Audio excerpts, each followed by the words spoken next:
Новая версия сюжета раскрыла ключевые детали лора. Мы узнали настоящую личность Ликурга, а также предыстории Гиселенцы и Киридры, Златиусов Океана и Правосудия. Кроме того, сценарий оставил намек на личность Темени, недавно анонсированного персонажа. Прежде чем перейти к деталям, вспомним основу. Амфареус — испытательный полигон эрудиции, неумолимо дрейфующий к пути разрушения.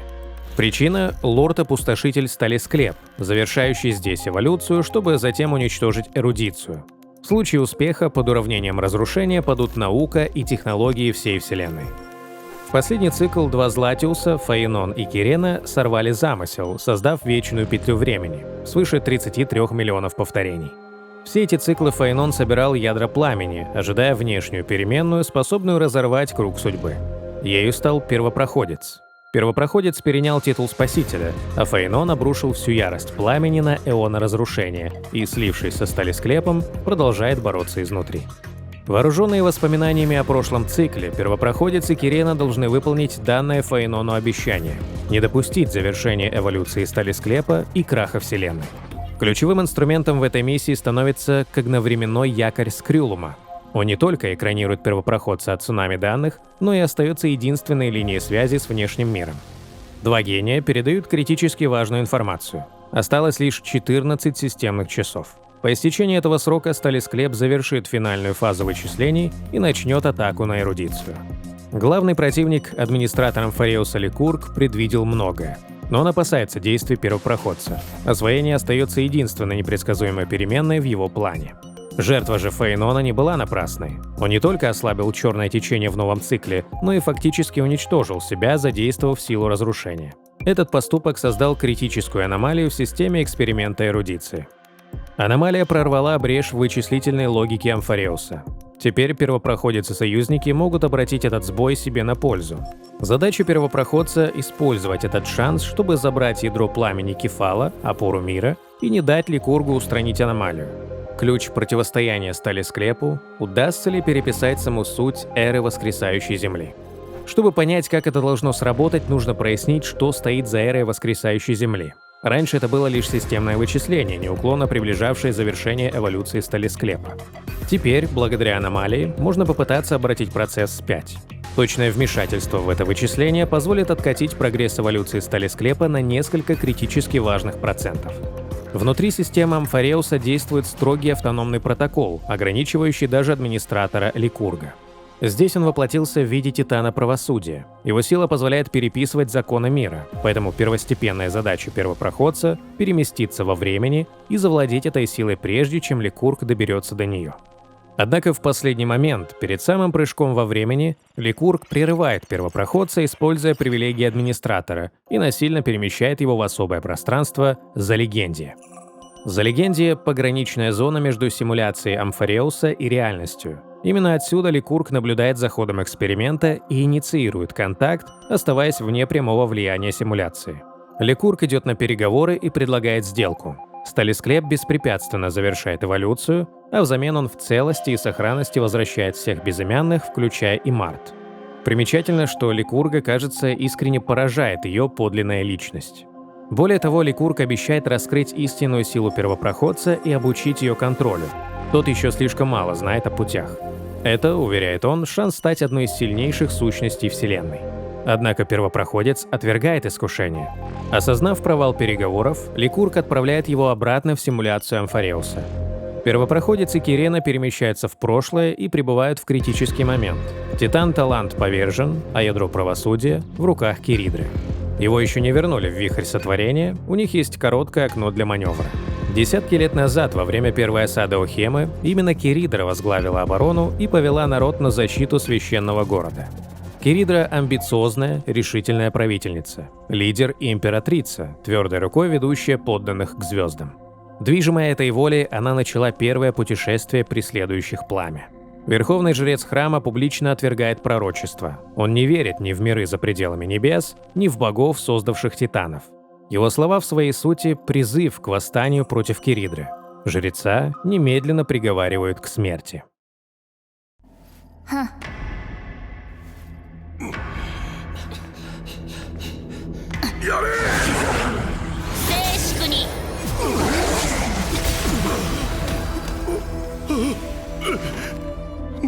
何の権利があって法の司祭を。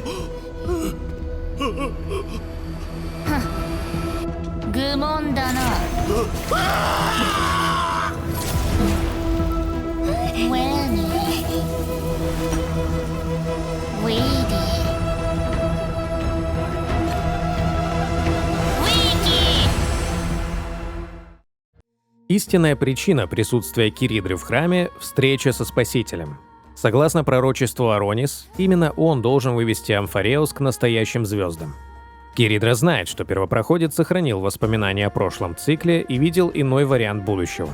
Кто-то уже изменил ход истории, и это играет первопроходцу на руку. Вместе они направляются в Охему, на собрание союзов полисов, посвященное путешествию преследующих пламя. На собрании Киридра заявляет, среди делегатов есть предатель, а ее гонец убит. Полис Пафос обвинен в заговоре. Киридра демонстрирует ядро правосудия, последний аргумент, заставляющий всех подчиниться. Следующей целью становится поход против Титана Океана – Фагусы.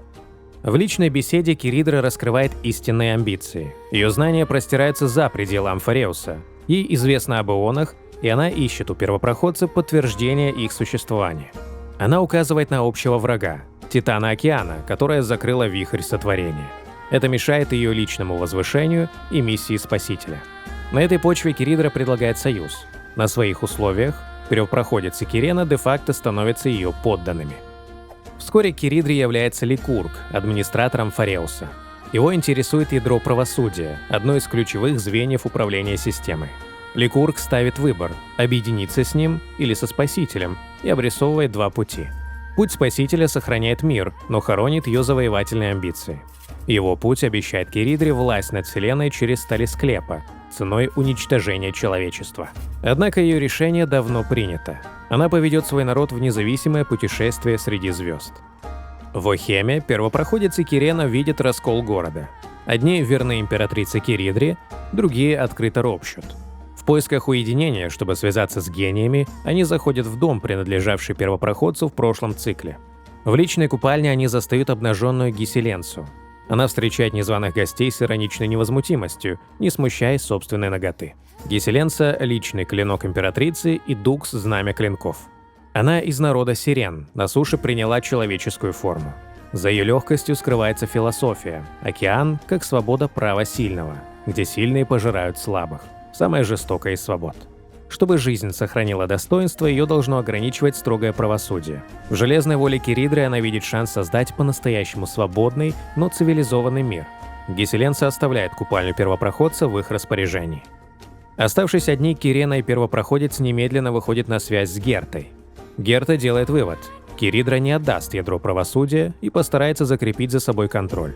Что касается Ликурга, по ее оценке он один из гениев ранних поколений, невероятно древний. Кто именно скрывается за личиной Ликурга, Герта пока не знает и призывает первопроходца соблюдать предельную осторожность.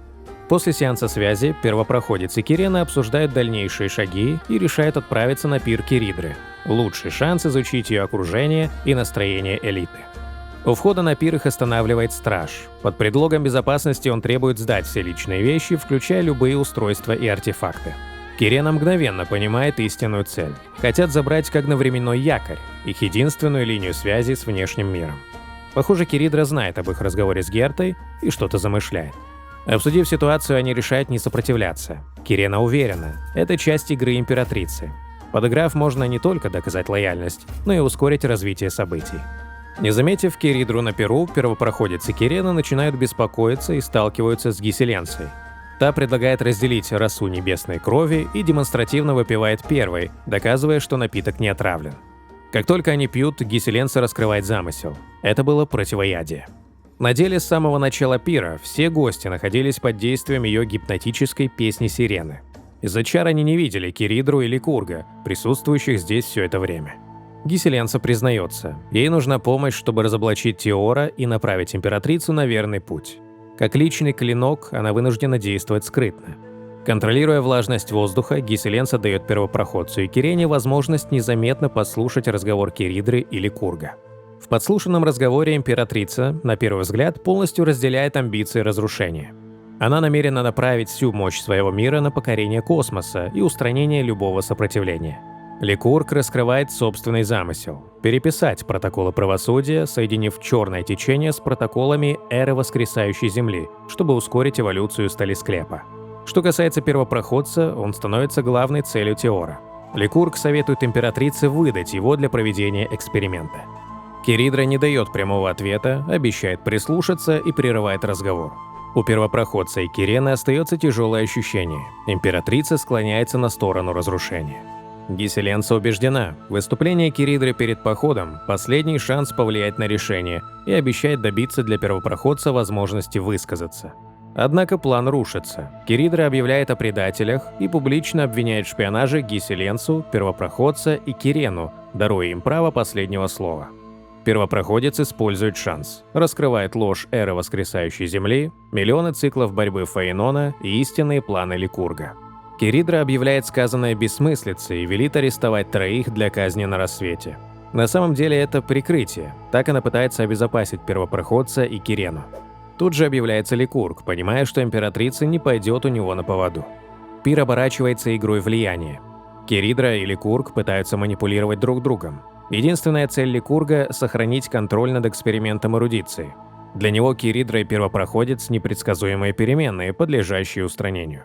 Неожиданно для Кирены звучит голос, который она принимает за титана времени Аронис. Он предупреждает о близкой катастрофе. Ликург объявляет последний ход. Ловушка завершена. Действуя от имени эрудиции, он приглашает первопроходца войти в ту же системную клетку прямо сейчас.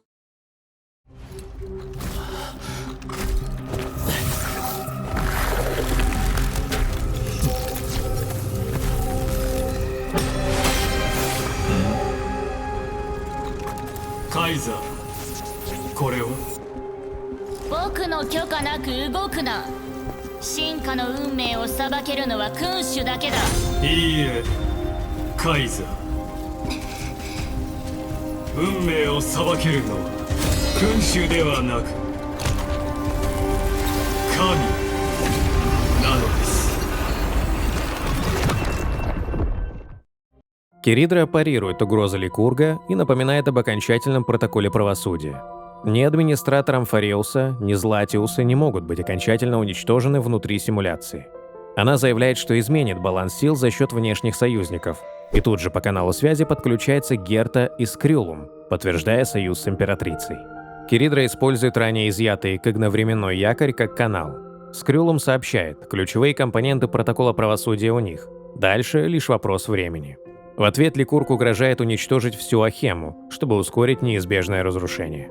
Первопроходец приходит в себя в Залегенде, но теперь все иначе.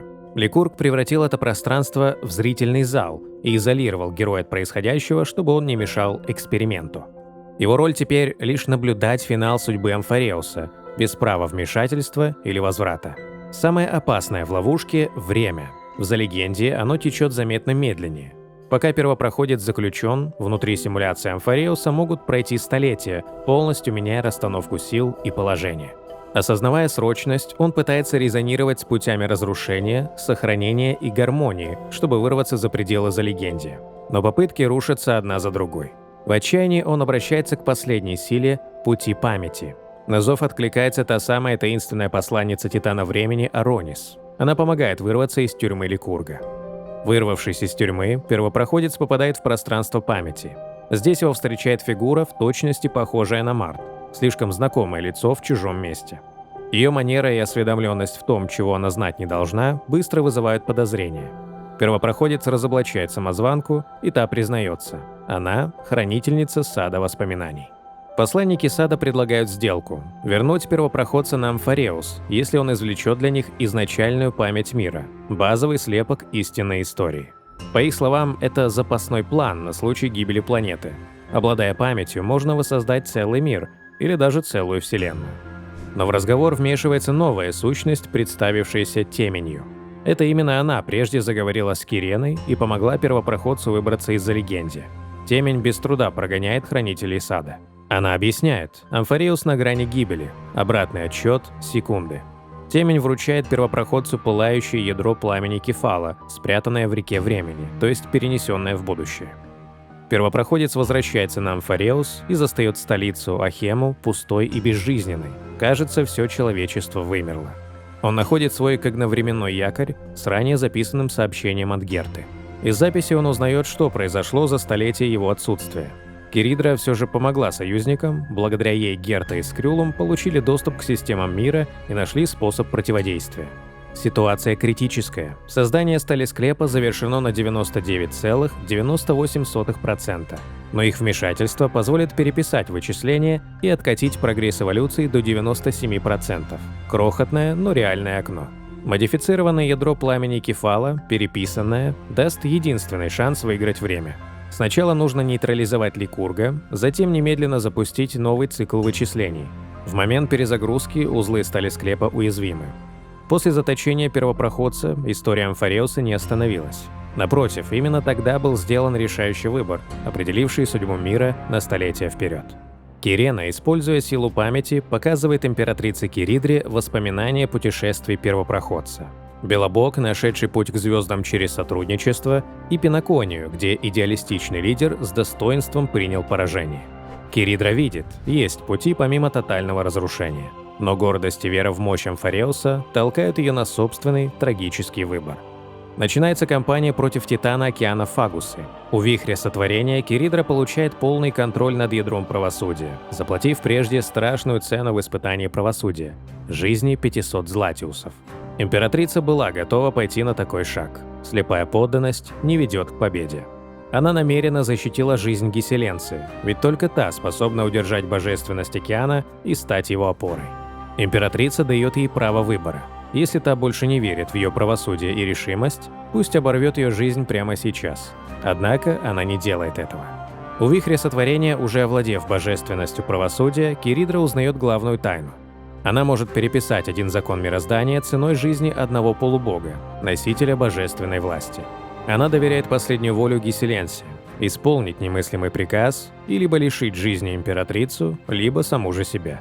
Киридра принимает смерть, ценой которой переписывается ключевой протокол Амфареуса. Именно это дало Герте и Скрюлуму доступ к системе и возможность изменить ядро пламени Кефала, подготовив все для возвращения Спасителя. С самого начала Киридра осознавала свою роль тирана и готовила почву. Выстроила лестницу преемственности, чтобы после ее смерти следующий лидер обрел силу и решимость вести людей. Для Гиселенции, исполнившей приказ, мир рухнул.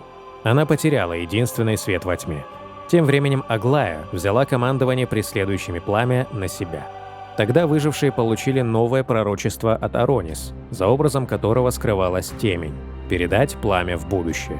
Их миссия – сохранить последнюю надежду мира и ждать Спасителя. Так началась многовековая эстафета самопожертвования, чтобы вырвать у судьбы время. В конце времен в живых остались лишь двое – коварная Цифера и ученый Анаксагор. Тогда они разработали финальный план заточения Ликурга. Цифера, выдавая себя за спасителя, заманила его к Вихрю Сотворения. Там Анаксагор, став философским камнем, пожертвовал собой и запустил формулу, навечно запирающую Ликурга. Гиселенца же поддерживала эту тюрьму своей песнью сирены, погрузившись в бесконечный сон. Одновременно проклятие и маяк для будущего мира. Кирена сохранила эту тысячелетнюю историю. Оставшись последней, она запечатала все воспоминания в сосуд памяти и отправила его вместе с ядром опоры мира сквозь время, чтобы он нашел первопроходца. Теперь, зная всю правду и удерживая пылающее ядро пламени Кефала, полученное от темени, первопроходец отправляется в Стиксию. Нужно пробудить спящую Гиселенцу и завершить начатое.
して歳月が開拓の旅を記憶するわ。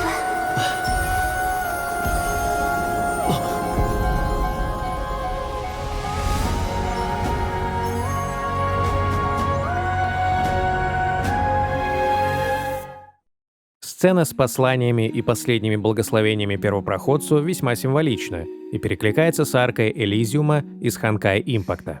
В ней, как и первопроходец, Райден Мэй стала той самой переменной извне, которая вместе со всеми помогла одолеть врага. Первопроходец прибывает в Стиксию, но место оказывается нереальным. Иллюзия сон, который Гиселенца наложила на себя века назад, чтобы выдержать вечное ожидание. Внутри сна он не один. Голос Ликурга, ее узника, становится циничным проводником по трагическому прошлому Гиселенцы. Гелектра в юности – наследница подводного царства, павшего в бездну. Ложная надежда на вечный пир толкнула народ на бессмысленную смерть, а ее саму обрекла стать последней из рода. Гелектра, потеряв все, бесцельно скиталась по суше, пока не встретила молодую амбициозную Киридру. Киридра подарила ей новую цель – новый пир, взамен требуя абсолютной преданности. Так Гелектра становится Гиселенцей, верным клинком императрицы. С той поры Киридра была ее единственным светом во тьме. Она искренне опекала Гиселенцу, сдерживала обещания, после каждой победы устраивала пир и даже построила для нее роскошную купальню, где она могла свободно плавать. Порой Киридра звала ее играть в шахматы. Гиселенца, хотя и не мастер, обожала наблюдать сосредоточенный взгляд императрицы и ее жажду победы. Сон перелистывает страницы, от дней славы до империи, воздвигнутой на костях врагов. Гиселенца потеряна и напугана. Если весь Амфареус – ложь, то для чего был весь ее путь? Есть ли ценность у их жизней? Что тогда значит реальный мир?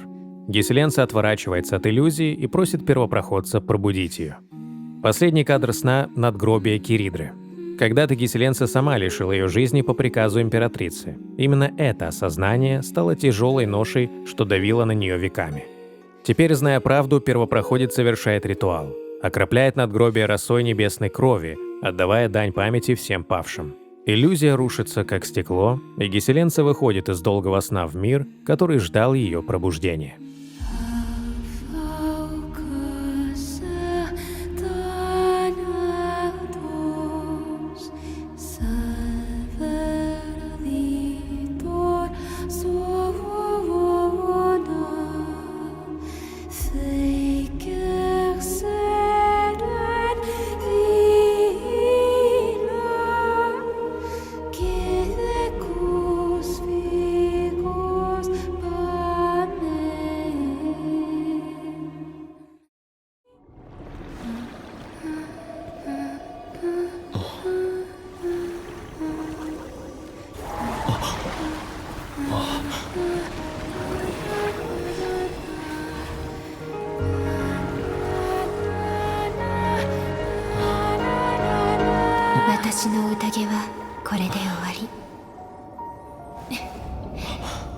ここからは君の舞台だ。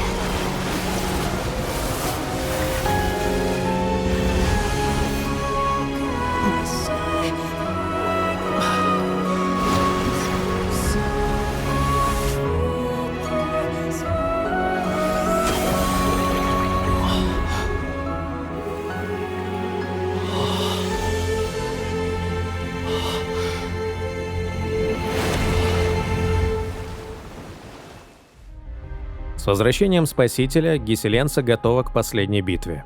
Вместе они вызывают Ликурга, намереваясь вынести над ним правосудие.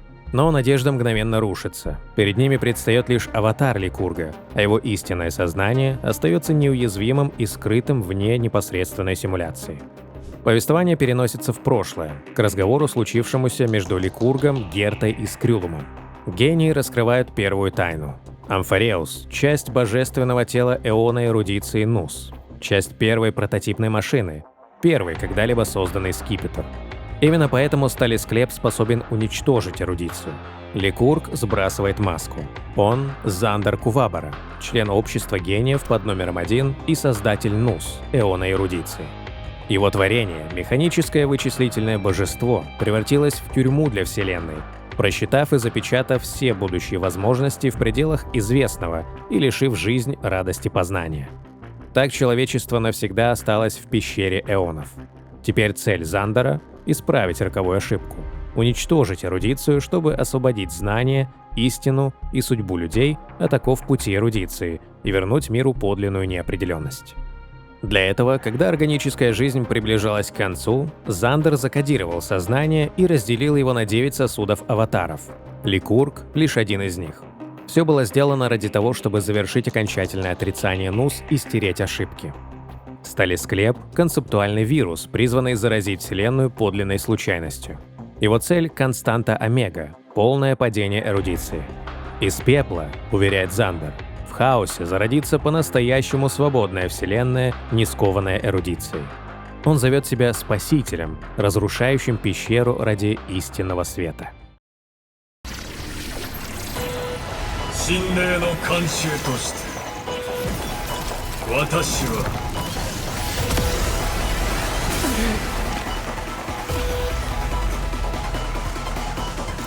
世界の終幕に出演する。忘れないでください。ニュースの創造主として私はそうだ。知識の人は何たるかを理解しているということ。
全ては徒労。女子史の閉幕、知恵の計算の中、いずれ消される注釈なのです。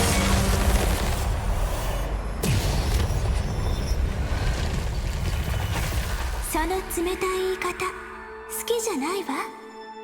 数字の羅列で結末が決まるなら私たちの手で書き直しましょう。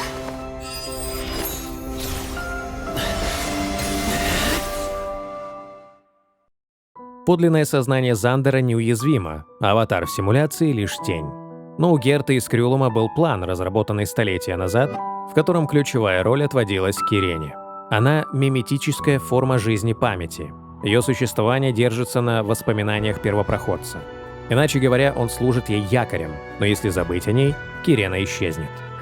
Гении раскрывают замысел. Поскольку Зандер существует в двух временных потоках, внутри как актер и вне как наблюдатель, эту особенность можно обратить против него. Их план — не физический удар, а ментальная атака. Встроить в его сознание петлю воспоминаний.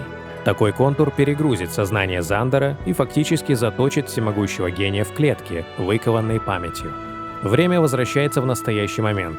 Появляется Кирена. Она ждала именно этой минуты, когда связь аватара с истинным сознанием наиболее уязвима. Перед выполнением миссии она протягивает руку к первопроходцу. Контакт — не просто вежливый жест, а акт, связывающий их души и укрепляющий общие воспоминания, превращая их в силу памяти. Эту силу она уносит с собой, прощается с первопроходцем и внедряет миметический образ в разум Зандера, чтобы навсегда запереть его в петле воспоминаний.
戻れない。ようこそ私たちの物語へ。気分はどう？ План гениев срабатывает. Зандер, первый номер общества гениев, попадает в ментальную ловушку Кирены и быстро осознает. В его сознании внедрили миметическую сущность. Вскоре в его сознании возникает Скрюлум и Герта. Цель была не просто запереть его в клетке, а войти внутрь.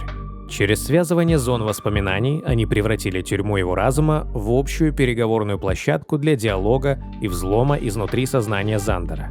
Загнанный в угол Зандер предупреждает: Амфареус — не мир слияния трех путей, разрушения памяти и эрудиции, а арена их смертельной схватки.